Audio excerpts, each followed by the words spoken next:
Hello, can we make a start? Good evening, everyone.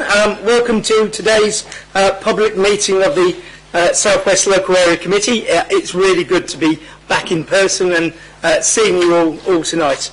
My name is Councillor Andrew Sanger. I'm Chair of the South West Local Area Committee. Before I ask other councillors to introduce themselves, I'll hand over to the committee clerk, John Turner, to read out the housekeeping arrangements. Thank you very much, Chair. Please can I request that mobile telephones and other such equipment are switched to silent mode so as not to disturb the conduct of the meeting. There's no fire test planned for today, so if there is an emergency evacuation, please take instructions from the council staff present. The assembly point where you need to head for is back down the stairs in the main car park where most of you have come through. Toilet facilities, the men's are located along back the corridor where you've come, just before the stairs up to the next level on your right. That's the gents, sorry. The ladies are up the stairs and straight ahead, slightly to your left. The meeting today is open to the public and will be streamed live and for subsequent broadcast via the council's website. You should all be aware that the council is a data controller under the Data Protection Act. Data collected during this webcast will be retained in accordance with the council's published policy. By entering the meeting room, you are consenting to be filmed and to the possible use of those images and sound recordings for webcasting. One final point, we have hearing loops available. If you would like to use one, please let us know. Thank you. Thank you, John. Right, can I please ask members and officers around this top table to introduce themselves? So, starting on my right. Cliff? Hello, I'm Cliff Woodcraft and I'm one of the councillors in Fulwood. Good evening, I'm Councillor Sue Alston and I'm one of the other Fulwood councillors. Hi, I'm Joe Otton. I'm a councillor for Durham Totley and Deputy Chair. Hi, I'm Martin Smith, another councillor from Durham Totley. Hi, Nick Hamilton, Head of Communities from Sheffield City Council. Hi, Craig Rogerson, Democratic Services. Hey, John, Denise? Hi everyone, I'm Denise Devoto. I'm the South West Local Area Committee Manager. Hi, John Turner, Democratic Services. Ruth Milsom, one of the councillors in Crooks and Crosspool Ward. Hi, I'm Tim Huggan. I'm one of the councillors of Crooks and Crosspool. Mohammed Maroof, councillor for Crooks and Crosspool. Barbara Masters, one of the councillors for Ecclesall. Roger Davison, councillor for Ecclesall. Thank you very much. Before we proceed with the agenda, I'd like to explain how the meeting will work. So we will deal with the formal business of apologies, declarations and minutes of the last meeting first. Then they'll be followed by an item on the transition to committees programme, which Craig will be taking us through. And then we move to the meat of the evening, which is the local community plan, where the area manager will give a presentation. And then we very keen to always have a participative engagement activity at all of our meetings, so it's not just councillors talking. So there will be an activity which we would like to all get involved with. Each table will have a councillor and hopefully an officer as well to help facilitate the discussions and take notes. And these discussions will last about 20 minutes. After discussions, each councillor will give a summary, a very brief summary and feedback from the groups. We'll then move to a discussion, and members of the committee will be asked to agree the plan subject to any final amendments. After the agreement of the community plan, the area manager will then give a brief presentation of what we've done with the ward part over the last year and where we are in terms of community infrastructure levy spend during the current municipal year, so 2021 to 2022. And then finally we will have public questions and answers for the last 20 to 30 minutes. So that's tonight's agenda. So, without more ado, item 2, apologies for absence. Yes, Chair, we've had an apology from Councillor Colin Ross. Okay, item 3, exclusion of the public and press. There are no items that require the exclusion of the public and press. So, item 4, declarations of interest. This is where members have to declare any interest they have in the business to be considered at the meeting. There's no additional declarations. Thank you, colleagues. Okay, item 5, minutes of the previous meeting. Can members agree, as a correct record, the minutes of the last meeting held on the 16th of December? So, can we agree that by show of hands? All those in favour? Okay, thank you very much. Okay, item 6. I will now hand over to Craig Rogerson to give a presentation on the transition to committee project. And of that, I think Councillor Sue Alston wants to say a few words at the end of that. So. Okay, Craig. Thank you, Chair. The intention was for Gillian Duckworth, the Director of Legal and Governance, to come along and give a presentation tonight. Unfortunately, she's had to attend to a family emergency, so I've agreed to step in and give you a brief summary on this move to the new committee system. I'm happy to hang around at the end if anybody's got any questions, and I'll try and answer those, and if I can't answer them, I'll get an answer to you. So, without further ado, where are we now? So, most of you will know in May 21 there was a public referendum, and the people of Sheffield voted to change the council's governance structure to a committee system, and that's going to be happening from May. You'll recall as well, back in May 21, local area committees were established, and it is intended that they will continue. There's been a lot of activity since May 21. There's been a public inquiry. There's been lots of evidence gathering with a view to coming up with a design for the new committee system, and I'm going to talk a little bit about that very briefly in a minute.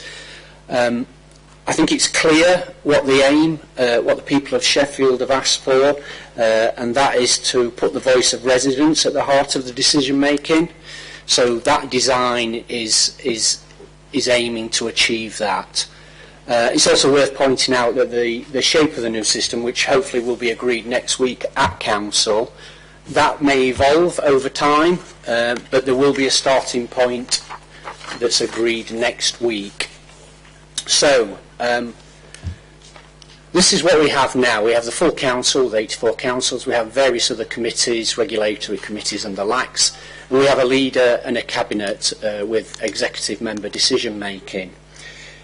All that's going to change at the simplest level is that we're going to move to multiple new committees. So the regulatory side of things, the likes, they will remain in place. We will have a number of new committees. There's been, since the autumn, lots of activity. Alex, who's the Assistant Director, has been involved with stakeholders, campaign groups, community group leaders. He's run lots of public engagement sessions, and that's helped inform where we are now. The message that's coming out, loud and clear, is that we need to be making decisions in a different way and working in a different way. So, as I said, there's a full council meeting next Wednesday, 2 o'clock. You'll be able to watch that. That'll be webcast on the council's website. Here's a small insight into what members are going to be considering. I appreciate, apologies, that is really quite small. We will post this on the web pages so that you can see that. And we can let you have copies if you want to. But if we zoom in onto the left-hand side of that, where the changes are going to be made, that's what we've got now. There's the co-op exec. We've had transitional committees as well this year, and then we've got the 5 scrutiny commissions. So, if we move on to the next slide, you'll see that we've taken out the co-op exec, scrutiny commissions. They're all going to be replaced by these policy committees. And there's 10 policy committees there. I don't know if you can see all of those, but like I say, we can share the slides with you so you can have a proper look at those. So,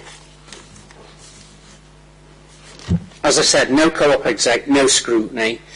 These new committees, they're going to be taking decisions collectively, they're cross-party, and they will be politically proportionate, and they'll reflect the overall balance of the council.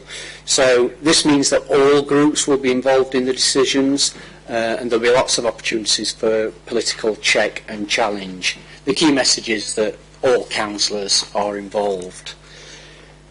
So here's the whole picture, just to show you that the local area committees, they report direct to council. They're not subordinate to the policy committees. They can refer issues to any of the relevant committees as they see fit. If they want something doing outside of their power, if they want some more powers, then they can ask council for more powers, and it'll be up to council to grant those powers. So, just in summary, what's changing? And for local area committees, well, the intention is that they'll continue to develop as currently. As I said, they can refer issues to the policy committees. What is going to be new is the new policy committees, cross-party, politically proportionate, all groups involved. The Governance Committee has done a lot of work in preparing a toolkit, and that's going to be really important for the public engagement side of things. So we just move on to the next slide. You can see there, well, you might not be able to see because the writing is small, but there's a list there of 12 different ways that the new committees can try and attempt to engage with the public. So that ranges from existing things like public questions and petitions, but also stakeholder reference group, formal, informal discussions, citizens' assemblies, etc.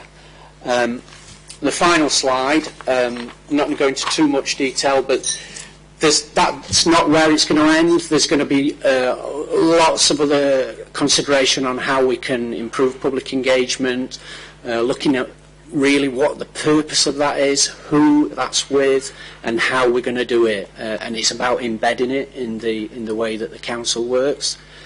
So I'll leave that there, Chair. I don't know anybody who wants to make any comments from Governance Committee, but I'll leave it from me.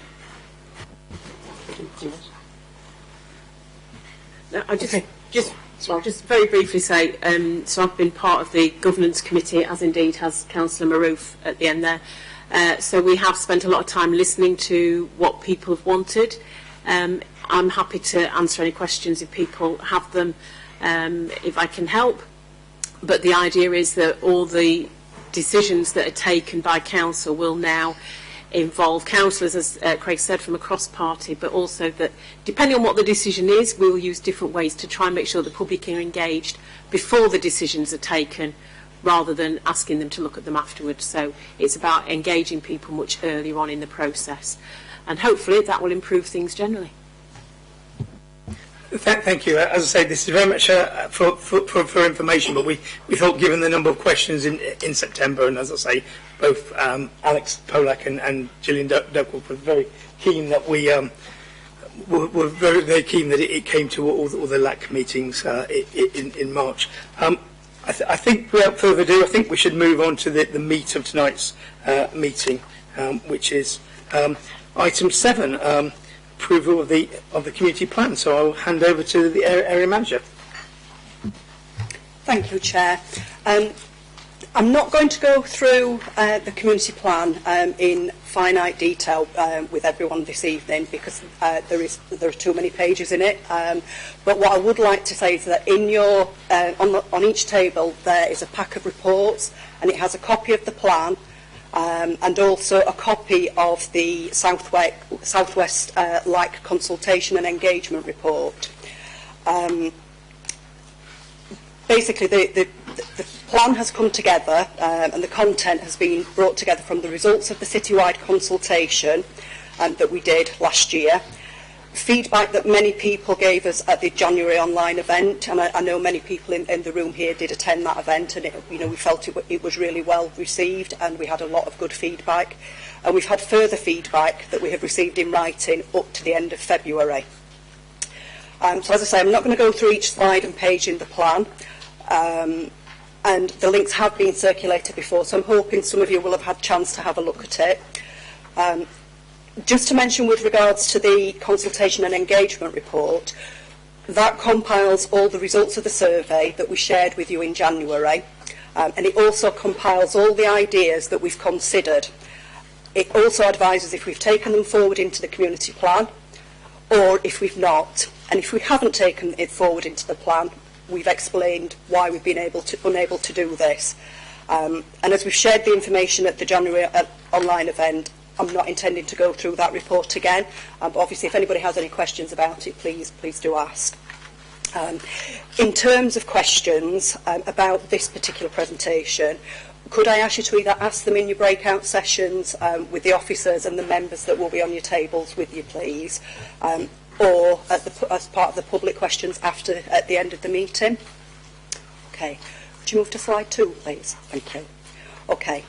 So the community plan has been broken into 3 key sections, which are an explanation about what are local area committees, information about the South West, and then the majority of the document is the South West Local Area Committee Community Plan for 22-23. Okay. So on slides 4 to 7, we're not going to go through all those slides, but they were the same that were presented at the January meeting, with details of who the LAC committee members are and who is in the South West LAC team. Okay, we can go on to slide 9, please. Thank you. Okay, so slides 9, 10 and 11 show further details of the 4 council wards in the area, as well as details of the neighbourhoods that make up the 4 wards. Some of the feedback that we received in January was that people wanted a little bit more information about the South West. They might know how, quite a lot of information about their own area, but not about the other 3 wards. You'll also find that there are links on page 9 to the ward profiles. Now these, it gives more information, but please note that the profiles have data in them from the last census, which was in 2011, and when the ward boundaries were changed in 2016. So these will be updated once we have the new census information, the results from last year's census, which we hope will be sometime in the summer. Slide 10 includes a description of the South West area, and page 11 has some of the demographics for the area. Okay. So, moving on to slide 13. Okay. This slide sets out the process that the South West LAC has been through to identify the themes and the priority issues that people have told us that you would like to see addressed. As we go through the community plan, it's important that we stress to you that the South West LAC has been mindful of the current available funding to address the priorities that we've identified. And we do need to ensure that we manage the expectations of the public when deciding what can and can't be delivered due to the limited resources available at this current time. Okay, slide 14, please. Okay, so this slide sets out the budgets that we currently have available in the South West LAC.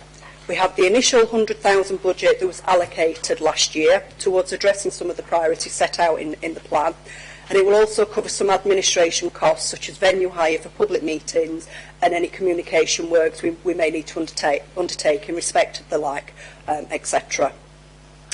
The next section outlines what the ward pots are anticipated to be for 22-23. You may remember last year they were doubled. Unfortunately, this year they are back to the original amount. Okay. The funding that is available for each ward is specifically to be used in that ward, and it's allocated to be used to address the ward priorities. The next section outlines what the community infrastructure levy funds are for the South West for 22-23. Now, it's important to know that the figures that are quoted in the report, that those figures they've been accruing since SIL was first introduced in 2015-16. So the balances will be updated at each public meeting, and it will be a rolling total. So this isn't funding that we receive each year. This is funding that's accrued since one of the last 7 years. And finally, we've got circa 57,000 to use towards addressing specific projects for fly tipping and graffiti in the area. And this work will include work that we're looking to undertake at the local bring sites in the area. You can see a summary at the bottom of the slide of what the 3 themes were that were identified as part of the consultation and engagement.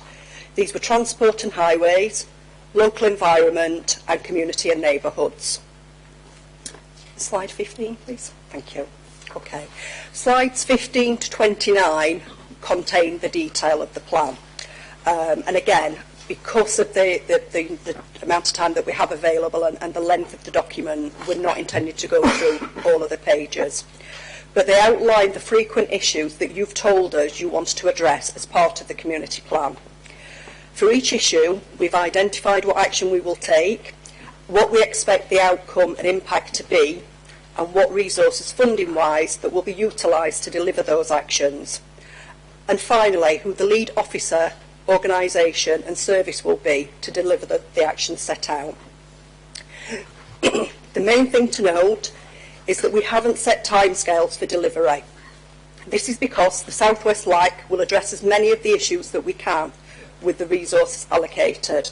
And if needs be, due to lack of resources, some of the issues may be carried forward into 23/24 as LICs further develop.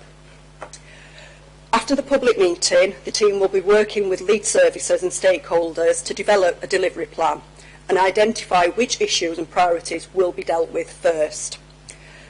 Like I said earlier, I'm not going to go through each slide individually, but hopefully in your breakout sessions you'll be able to look at the information more.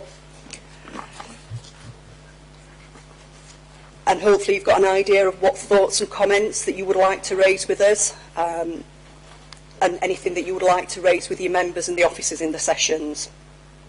So slide 30, please. Okay, so slides 30 to 33. We've included issues and actions that had been suggested by either the South West LIC before the January online event and by members of the public either at the event in January or in writing after it. Some of the issues and actions suggested are citywide issues and not specific just to the South West area. So what we're proposing is that further discussions are had or held at future South West LIC meetings with a view to some of the suggestions and a report being taken to the appropriate committees once the new governance arrangements are in place that Craig and Sue have outlined earlier. There are some issues that we are not able to take forward, and where this is the case, we've noted and outlined the reasons why. So the penultimate slide, slide 34, outlines what we will do next. So we will continue to work with LICs across the city to determine which further powers and budgets can be devolved to LICs. We'll develop a delivery plan to undertake the actions outlined in the community plan to be achieved. We'll continue to hold the 4 public meetings per year and provide an update on the progress of the community plan. And we will hold single issue meetings on topics of local interest where and when appropriate. We'll continue to engage and consult with communities to review priorities for the area, and we will provide an annual report of the community plan and progress against it to full council every year. Finally, we will represent the interest of the communities with the council and other bodies as appropriate to achieve the objectives set out. So, thank you all for listening. I hope it's demonstrated how we have listened and valued all the comments that we've received from you. It's an integral part of the work, and we really do value that feedback. Thank you. I'll now pass back to Councillor Sangar for the next part of the meeting before we go into the breakout sessions. Thank you, Denise. And as Denise has said, it's very much it's a shared document. We've been working on it very closely, but it's come out of the consultation with you. Both in terms of that initial survey, but then the January meeting. So I think now is we move to the breakout groups. So on your tables, we're going to have 30 minutes. We're going to leave the top table and join you. We've been allocated tables. There should be at least a councillor and an officer on each table, and they will explain what we're going to do. Okay. So before you move, Denise will just explain what will happen. Sorry about that. It's good to see that everybody's so eager. So in your packs, you should all have a paper in there we've got the breakout session facilitator notes. It has the questions on there that we'd like you to consider, please. So we'd like you to consider the following questions, which are: what are your initial thoughts on the South West Light Community Plan that's been presented? What are the key things for 22-23 that you think we should deliver that are included in the plan? So, for example, if there were 3 things that were your top 3 things, what would you want us to do in your area?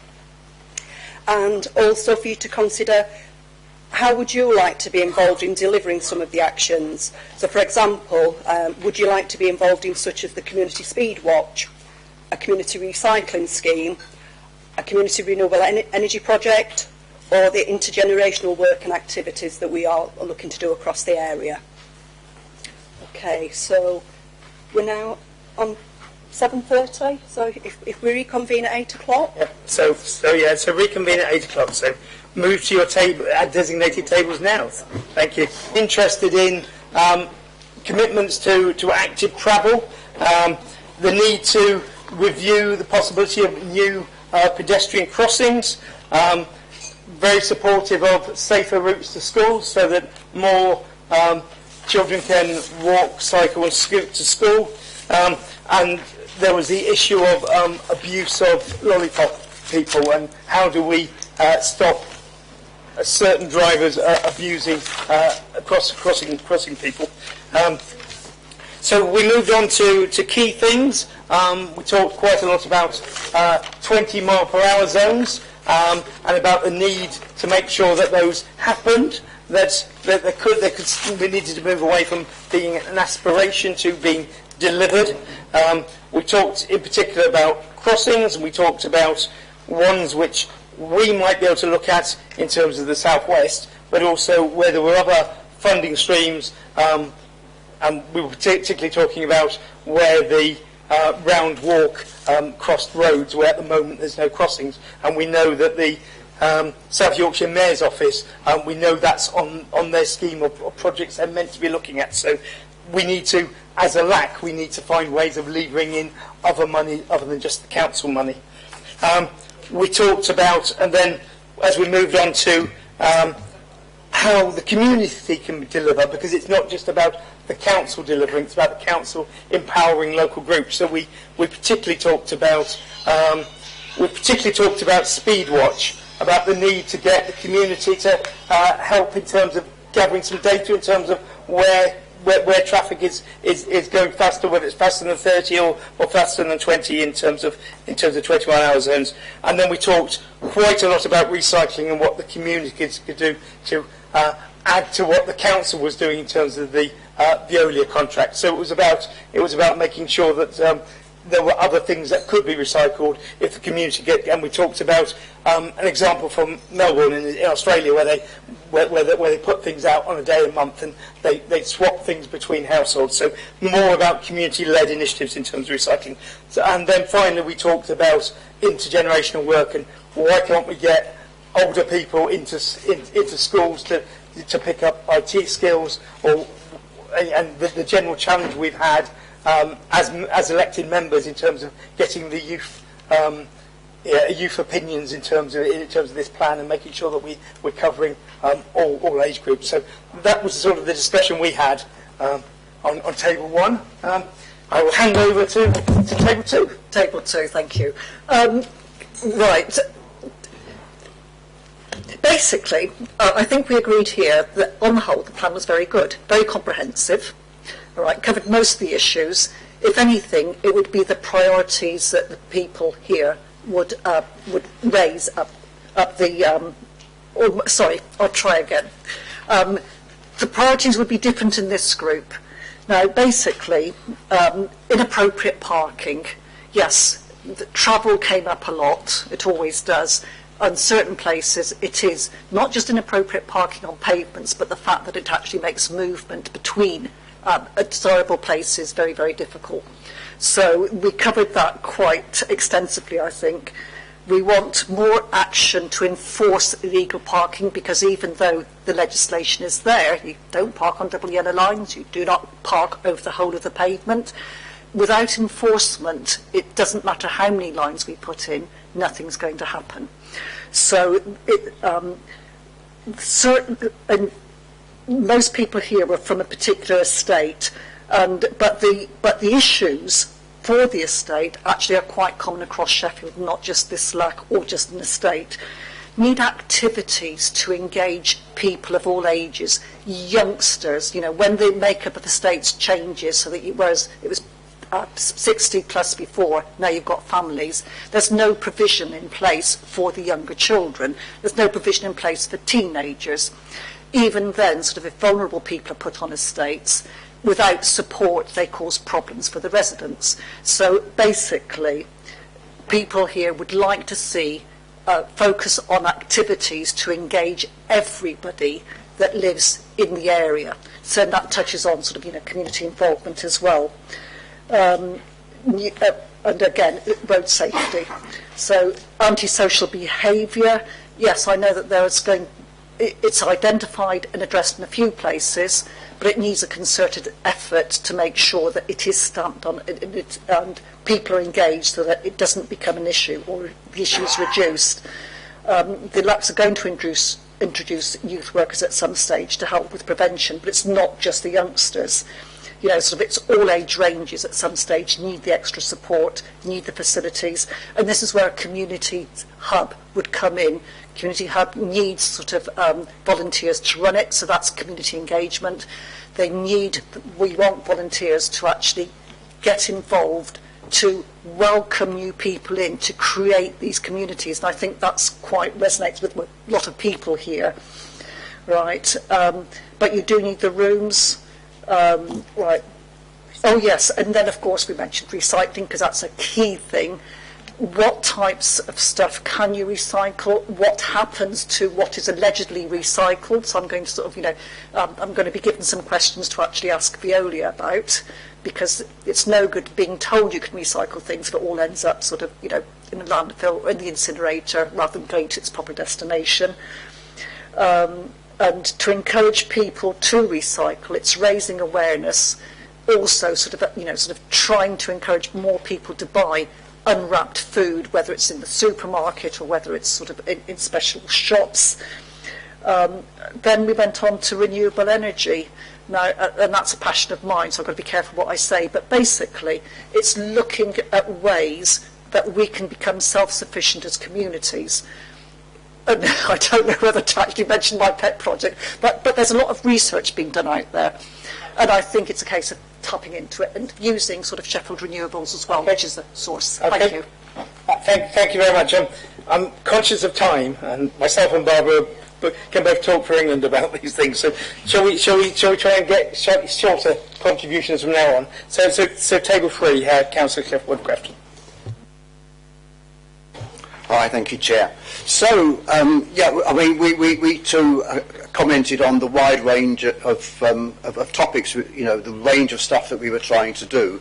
There was some concern, really, how achievable it was, and that we needed to set smart targets, some timings involved, and how things were going to be done.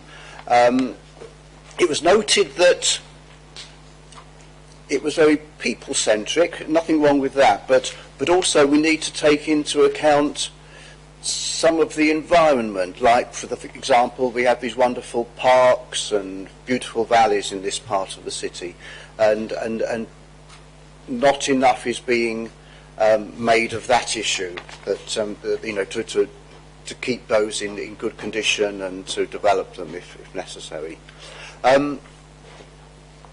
Things we came up with, there was concern about idling cars and traffic at schools. There was interest in community renewable energy. We do have rivers and dams in our part of the world. Are there opportunities for generating power from those? That could be looked at. We were concerned about isolation, and that is all ages, not just the young and not just the old, but it's the young as well. We felt a need to identify community hubs, the libraries, the halls, the sports centres and the like. That's something that needs to be done. Big concern over youth services. A mapping exercise needs to be done over youth groups. Real concern over how we're looking after and bringing up our young people. And there was the issue of identifying the old and lonely, which is difficult to do. So that's it. Thank you. Okay. Thank you, Cliff. Okay, table 4, Councillor Joe Otton. Thank you, Chair. So, on question 1, initial thoughts on the plan, the one topic, we're all in violent bus lanes on Ecclesall Road and Abdale Road. Whether we can put that in the South West plan, because there aren't the areas in South West, I hope we can, just to make the point. There was also a question about why is it that bus lanes operate in both directions, morning and evening, rather than just in the direction of the rush hour flow. So I said we'd go away and find an answer to that. On question 2, the priorities for delivery, the main suggestions we've had are recycling in terms of identifying, providing more locations to take recycling, because obviously we're losing locations in supermarkets and we want those, we need that service. Support for the proposal of business forums, that was a key priority. The crossing on Abbey Lane, we want to know what's happening with that and to have that move forward. Want parking on the pavement to be allowed was another suggestion for a priority for this year. So those are our answers to question 2. Thank you. Thank you, Chair. Okay, table 5 and Councillor Martin Smith. Thanks, Andy. We were slightly rebellious and didn't stick to the exact questions, but we got lots of really, really good ideas. Lots of comments and feedback on recycling, particularly around capacity, what we can do about that. A particular issue being the major supermarkets are removing their recycling capacity at the same time as we all want to recycle more, and what is there that we can do about that, potentially working in partnership with the supermarkets. Lots of examples of good practice that we might be able to borrow or steal or copy from other local authorities. Lots of really good comments about highways and traffic. I think we're all in violent agreement that the bus service isn't very good. I'm moderating my language there. Also quite a lot of discussion about the vehicle activated signs and the smiley faces and what we can do as a council to help the police in the enforcement of existing traffic regulations. And I'm pleased that as I have a member of the constabulary sitting on my left-hand side, I managed to get it right, I think. But lots of good comments, lots of great feedback. I suspect a lot of that will be in common with other tables as well. Thanks, Martin. Table 6, Councillor Mohammed Mourith. Thank you, Chair. I think we had a fairly wide-ranging discussion which didn't actually focus on any of the questions directly. So I don't apologise for that either, because I think it was wonderful listening to people talking about what concerns them. One of the things was that there's lots of issues that have been raised in this community plan, and some of these have been raised before, time and time again, and some of them have been done to a certain extent, but not wonderfully well. What's the chances of this being successful with the amount of money that we have in place as well, which just to embed in people's mind is roughly about 100,000 or whatever extra we've got at the moment. So that was one of the key concerns about this, not the ambition of the report. The other was there seems to be a lack of ambition. I'm contradicting myself here, but there seems to be a lack of ambition in terms of what we're trying to aim at here. And then we had a history lesson given to us by Alan around how many panels have been put in place over the last 20 years, I think. Those area panels, community assemblies, local partnerships, local area committees, all trying to do the same thing that the LAC is doing, or trying to achieve to do now. What is actually going to be different this time round? One of the key things that we came up with was we need something which is radical and big, not lots of small things. Something to give the LACs a credibility via delivery and engagement, rather than just saying we're going to have small things or we're going to do this, this and this. And one of the things that was suggested was a 20-mile-an-hour zone being spread across the whole area. SIL should be spent in the area, not with a wider definition that's been given to it, which is where Section 106 used to be a better fit. We also had a political researcher here as well, so I think we've got a question of the links between policy committee and the LAC, and what powers does the LAC have or will be given by the policy committee, which is a genuinely strong question there, I think, and I think we're still going through that. And one thing that I think nobody's probably going to talk about is member time commitment as we move into the committee system, and how we will be unable to attract members from a wider range of communities and age groups. So that was something that might resonate with some of the members. We also talked about the gulf between different areas in the city, the north and the southwest, and just looking at the attendance today, this has been fantastic, and somebody commented this is not reflected in other areas of the city. And the other one that we were very keen on was, if you look at the age profile of a lot of the community groups, they're of a certain age without trying to be explicit about it, and we need further engagement from younger people in this. And there were some very good other comments which I'm sure have been written down by the scribe, but I think we went slightly off tangents, so sorry, Chair. Thanks, Marif. It sounds like you had some very good discussions and some really important ideas that we need to follow up on. Okay, table 7, Councillor Roger Davison. Good evening. One of the things that was concerning our members was that of crime and antisocial activity. So we'd spent a lot of time dealing with this particular issue. We did touch on the youth engagement, but we didn't really get into any long discussion on that. What was thought was needed, and this concerned me quite a lot, about the lack of action that has been taken by police in some respects, particularly when a lot of information has been passed over to the police and not acted upon.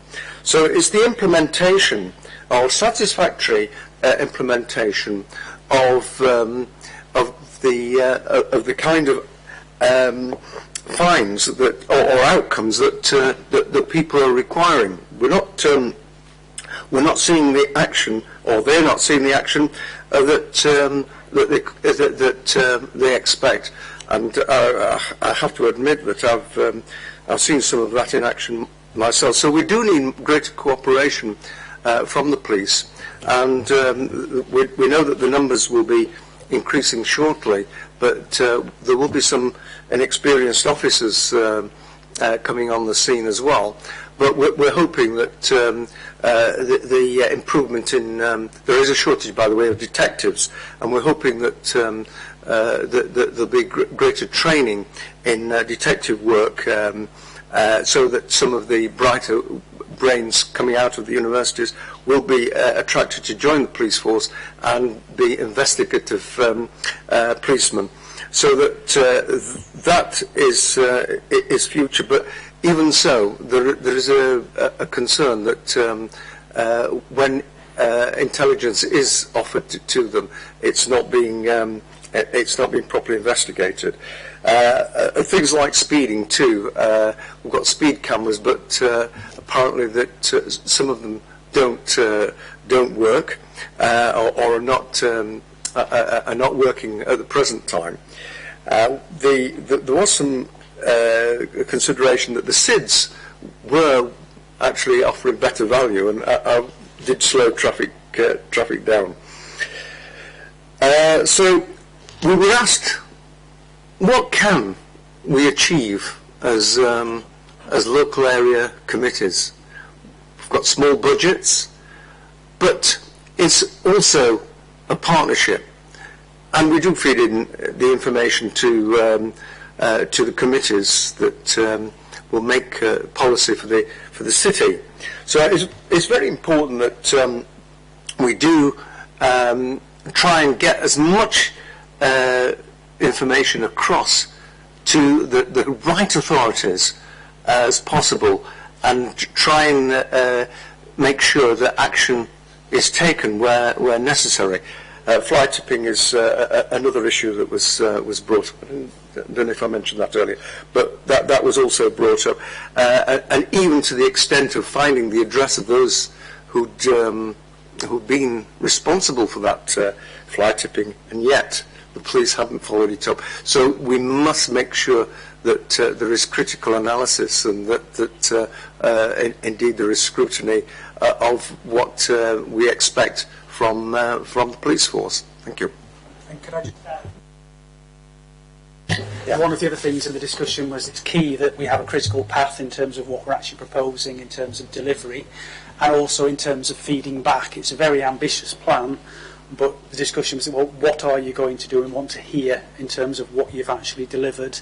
And there are lots of initiatives out there at the moment in terms of increasing youth provision, and we need to make people aware of what is actually happening on the ground. It's all very well just having it in this plan, but what is actually happening and how you're actually delivering it. I'll leave it there. Thank you. Okay, thank you very much, Roger and Nick.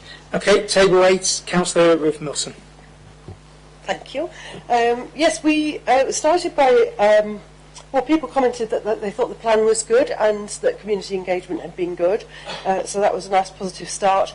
And then there were concerns raised about the fact that the South West LAC is not representative of the whole population of Sheffield, and we need to be careful about that and cautious about the part that we play in the whole city and how we might communicate with other LACs across the city, and ensure that we don't just work in a southwest silo. We then talked about how geographical boundaries aren't always the most helpful way to divide up people in a city, and so we talked very briefly about people groups as well, and how to ensure that this work doesn't just get confined to a geographic boundary, but we're looking elsewhere in the city across different sectors. There's a particular interest in how youth, younger people can be engaged in community activity and community strategy, and the LACs themselves. And we've welcomed the new youth cabinet, which we thought might be invited here, and that we should also be reaching out in schools to engage younger people in community action. Just to make sure I haven't missed anything out there about that first part. So in terms of prioritising the things that are in the plan, there are quite strong feelings about road safety and parking, as other people have raised already from the other groups, and we discussed expanding school street projects, which seem to have been quite successful in some places already and are being rolled out to more schools imminently, and that seems to be quite a good sound solution to the peak of parking problems around schools, but there's an ongoing feeling that enforcement doesn't really stop the illegal parking issues, which cause a lot of danger at school times, and that needs more concrete intervention somehow. So there's perhaps more thinking to be done about that. Active travel as well, making travel safer for cycles, which does seem to be a particularly difficult topic in some areas of the city. We've got an active travel scheme coming to Crooks as a trial.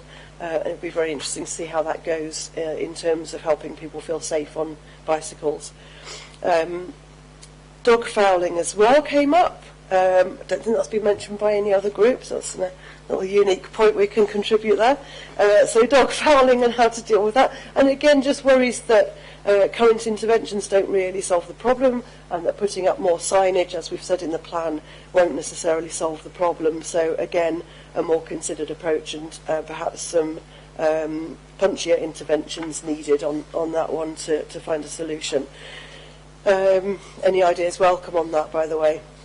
Ongoing issue where I live. Issues as well about parking on Abbeydale Road, and the car park's actually in Millhouses Park, not being used by car owners, and they're leaving cars on Abbeydale Road instead. And we had some great ideas about bringing in an effective park and ride scheme, getting the parked cars off Abbeydale Road and into those car parks that are underused and currently badly maintained, to provide a park and ride option along Abbeydale Road corridor. That led to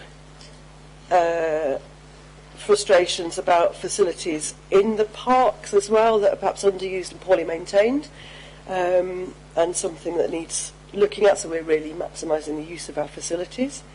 And we had frustration about the way that funding is allocated, and why can't we implement solutions across the whole city, and if something's a good idea, why can't we just roll it out everywhere?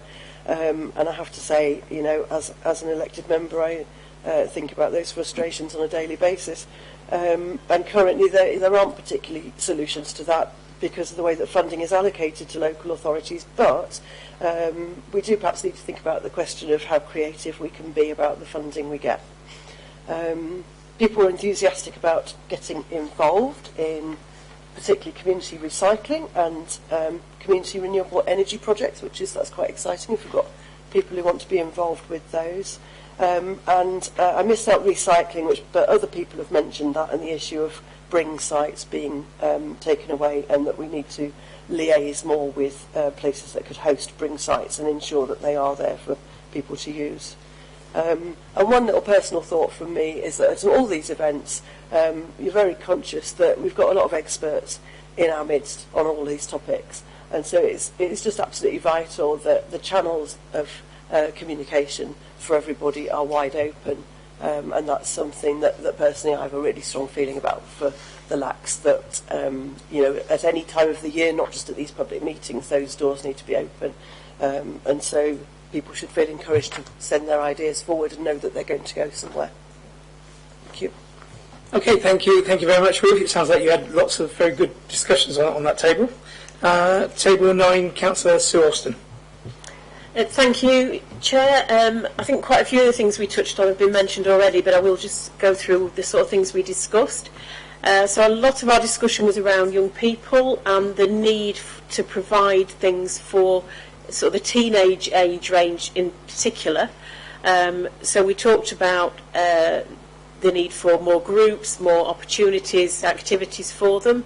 We talked about trying to find out what good things happen either within our area or in other areas or even other council areas, and then engaging groups to help them bring in new services in different parts of our LAC area. We talked about working better with schools, and in particular noted the great facilities that schools have got, in particular open spaces that are then not available or used, and so we need to work with schools and try and see how we can make use of that. We talked about providing better provision for teenagers in our parks, so skateboards, facilities, that sort of thing, because all that will help make them happier, but also should help reduce antisocial behaviour. So that was a big part of our discussions, and then we did briefly mention sort of older people and talked about the People Keeping Well initiative and the need to expand that, how well it works in the sort of Door-Totley area and the need to bring it further to the rest of our area. We talked about recycling and the need to expand the offer for recycling. In particular, we mentioned food waste. We talked about the bring sites and improving those, and also the probable need or try to improve a site in the sort of Door, Ecclesall area of Arlac area, which is quite a long way from any council-provided recycling site. We talked about the comment in the plan about community renewable energy and discussed different things about what that may be. I think none of us are quite clear how that could work, but if it could, it would be good. And we talked about people being able to access advice around their own provision, so around insulation or solar panels, or what's best for them. We briefly mentioned about business links and helping businesses to sort of join up to access funds to improve their local area. And we did also mention issues around parking, so I'm going back to young people again, around schools, and I've got a list of, a few more roads where we need some more no idling signs locally. And then more generally, we've made some comments were made about how we need to report back on what we achieve within this plan and how these specific these ideas in the plan can be translated into specific actions. Okay, thank you very much. And thank you. Your lucky last, table 10, Councillor Tim Huggan. Right, okay. I'll just pull out a few things on it. There was a comment about on the road safety in the school initiatives, and it's the perhaps a rewording of children being more aware of how to be safe on the roads is as well as part of the school streets initiative and other things, is to take away some of the danger around schools would be a better wording or better look at things. And then when I'll just pull a few things out. Community recycling, I mean, it's been discussed around the other tables, obviously, and how we need to have improvements on how to recycle more and to take things for recycling that isn't currently done in our waste bins. Community renewable energy, this is the ideal forum for to develop a body of evidence and to bring it up through involvement with the community about how we would develop community renewable energy initiatives, which was brought up by a gentleman over there. And I know that as part of my other being on the Friends of Bowl Hills, that they're talking about that as well. And also talking about the intergenerational, it was mentioned about that it was the reverse of what's been discussed at another table, which was how to get children into care homes and working there, particularly young play groups and that sort of thing, so they can interact and work with those more closely. So they're the main pieces that have come out of the discussion we had tonight on this, and so that's about it, really. Thank you, Jim. Okay, so I assume myself and Denise at least go back to the top table. Does everybody else? Yeah.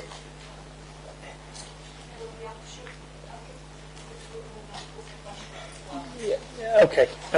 So we just have a 30-second break as we find our place.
Thank you very much. I hope you found that.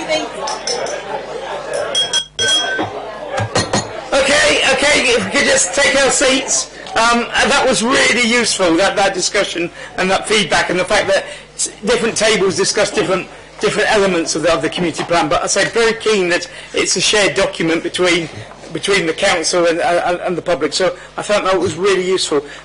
We now come to the more formal part, where we as members have to agree the recommendation or make any changes. So the recommendation is that we approve the South West Community Plan as a statement of the priorities of the area, subject to any amendments being agreed by members. So have I got any particular amendments?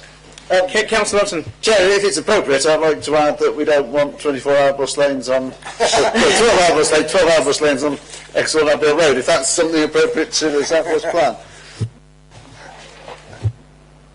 I raised it about the removing danger for children, rather than, it was quite a pejorative phrase that's in there that just needs to be slightly amended on page 16, I think it is. Get to it. Children should be made more aware how to be safe on the roads, but also how we can minimise danger on the roads, particularly around schools. What's the form of words? I'm trying to think of it now. Is to minimise the danger, I would say, as initial. In addition to that, would be minimise danger around school zones, I'd say. Okay. Can we accept that as a drafting change?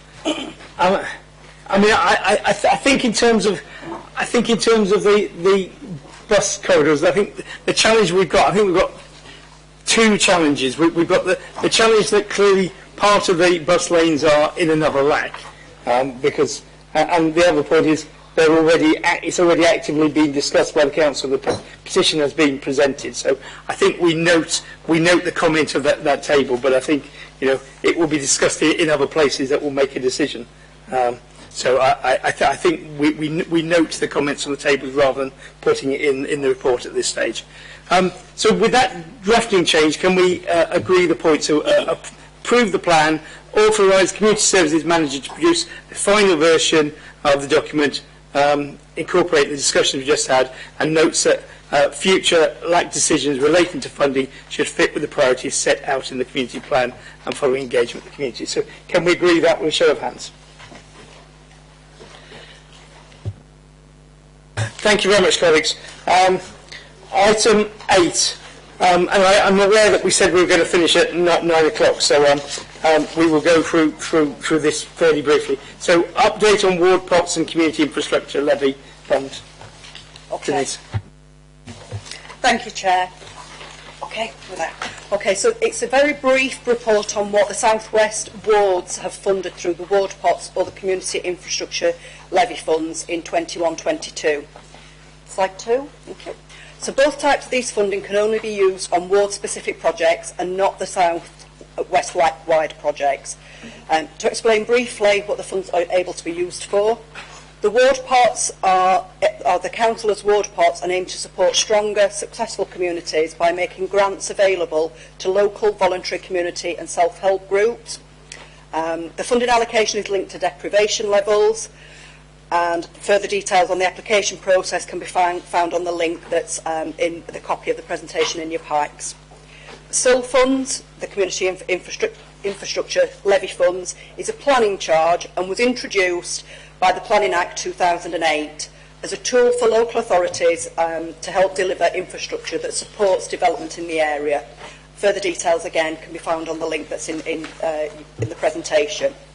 Okay, so slide 3 just gives it gives an outline of what the allocation was for Crooks and Cross Pool. We had an allocation of £7,615 and also an underspend from the previous year of £2,440, meaning that the total fund in Crooks and Cross Pool for this financial year was £10,155.50.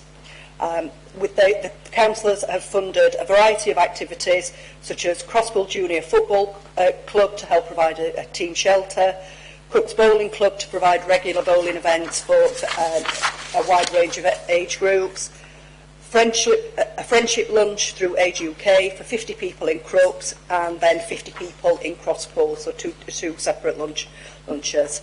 And then they contributed to the installation of an alarm replacement of 2 doors and decoration of the Scouts building following a break-in at the premises. Slide 4. This is the Door and Totley ward. The allocation for this ward was 7721, and there was also an underspend of £80, meaning the total fund was 7801 available. Again, they supported a wide variety of activities, such as a contribution towards the pavilion extension, new roof, heating and internal ladies' toilets for Abbeydale Park Bowling Club, a contribution towards kitchen equipment for a teaching project at Willow Hall Farm, and a contribution towards replacement of some playground equipment at Door Recreation Ground. Slide 5. So the Ecclesall ward part, we had a total of 6,221. The councillors have supported such as ongoing work at Forge Dam, being undertaken by Friends of Porter Valley. They've funded materials for the Friends of Willowbrook Park to create a composting area in the park, which is complementing the climate change project that they launched on Saturday. And a provision of a 6-week programme of workshops to improve post-COVID mental health issues with a combination of education-based discussions and physical activity for 15 people. For Fullwood, we had a total pot of 7,543. That did include a carry-forward figure of about £1,500 from the year before.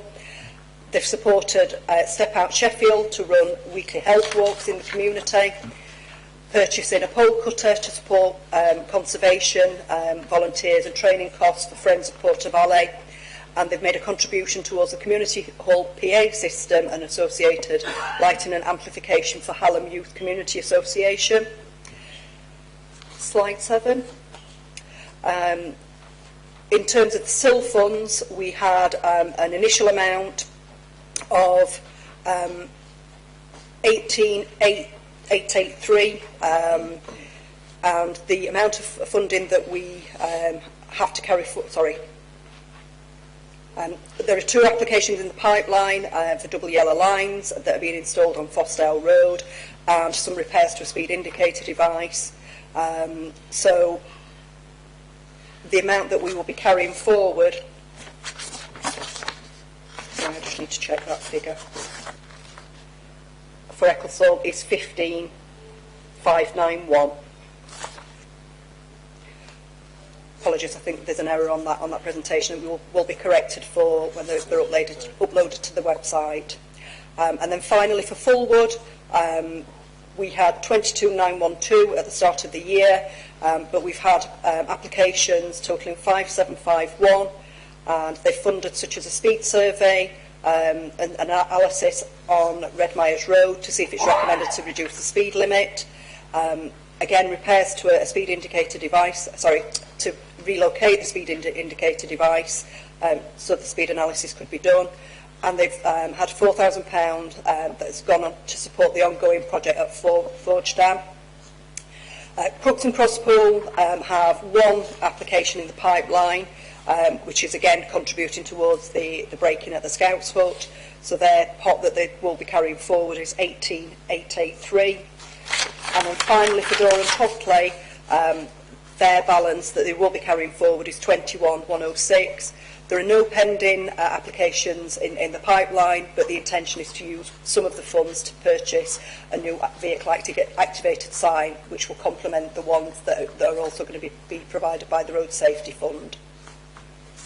Thank you. Okay, I'm just looking at members. There's no particular comments on any of that. Can we just note that? I mean, I say still is ongoing, but now we have a community plan. I'm hoping it will be easier to allocate still money next year.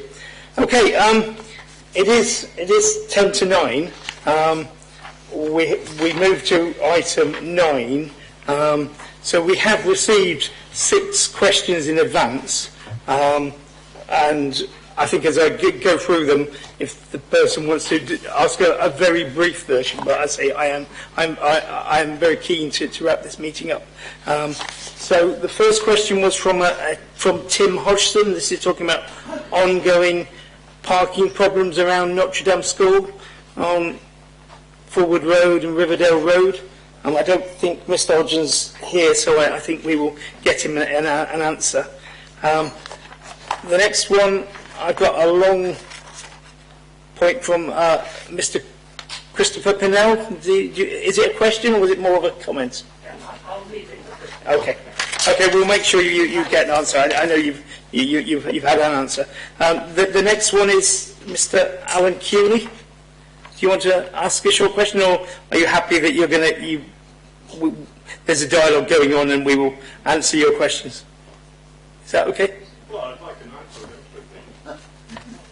Okay, Denise and I will do our best to get you an answer. And if bits of it are not South West LAC, if bits of it are structural in terms of where the LACs are going and how they fit into the new governance, we'll try to get an answer from. Well, there will be an answer from the council on Wednesday, so we can at least get you more information after Wednesday's vote. Okay, the next one is question 4 from Don Lennox. Is he here? I know this is. Did you want to come to that microphone?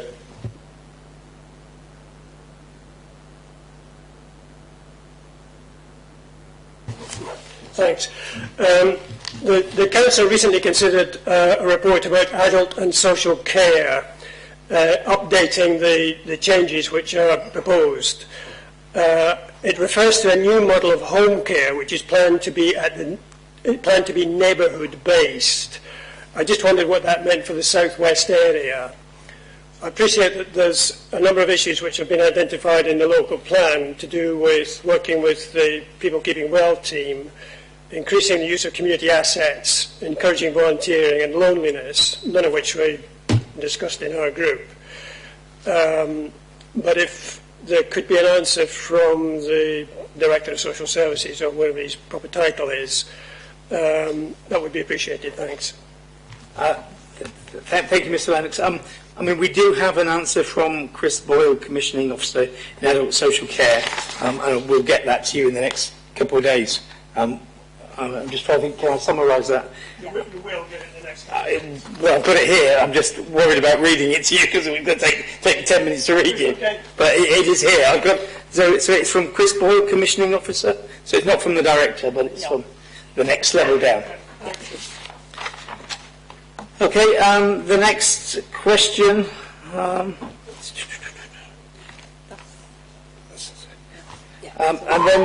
then I've got a question from Joe Meany about Long Line. Is Joe here? Do you want to? Quick. The question is that we have system.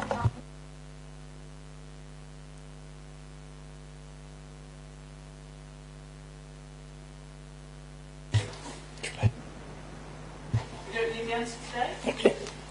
Okay. Shall we get the answer? I'm just looking at.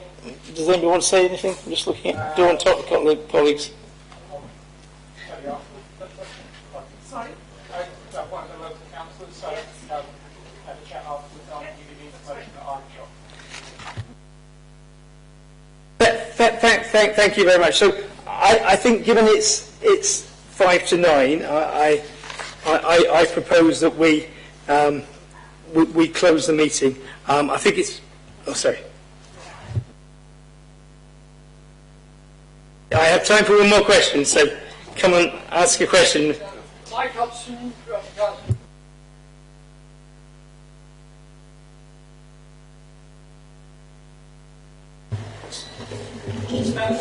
Would the local area committee take note of the diversion between its response to questions about public involvement in decision making, to which the answer I've had twice is no, with the aspirations of the council leadership to involve the public more in decision making for the policy committees?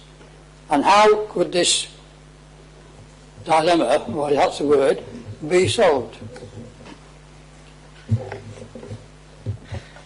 I mean, that's clearly quite a philosophical question. The council is undergoing quite a big change. We've seen last year a change to introduce local area committees. We've had them for a year. We've had COVID. I hope that you've seen both today and the January online that we're trying to find a way of using these public meetings to encourage as many people to participate as possible. In terms of the rest of the council structure, we're moving from a cabinet scrutiny system to a committee system. The committee system, one of the aims of the referendum, one of the aims was to make that process more inclusive. We will see on Wednesday when we all get the new council constitution and we debate that, what the framework are. But I think Mr. Hudson, it's an ongoing point. You make a wider point, and I think it would be flippant for me to think I could answer such a long question. But if there are technical points that we need to get back to you, we will do our best. But the council has an aspiration to engage as many people in Sheffield as possible in terms of developing policy and implementing policy. LAC's a part of that. So that's probably as far as I can go today. But as I say, the council will be voting for a new constitution on Wednesday. So watch this space. Okay, thank you very much. Can I thank you very much for your attendance this evening, your feedback, contributions. I think we've got a really good community plan, which isn't just our plan, I hope it's your plan. And to help us evaluate the meeting, there is a feedback form in your pack, which we'd like you to consider completing and handing back to a facilitator today. Alternatively, there's an electronic link, so please complete it in your leisure and post it to that link. Thank you ever so much, and safe journey home. Good night.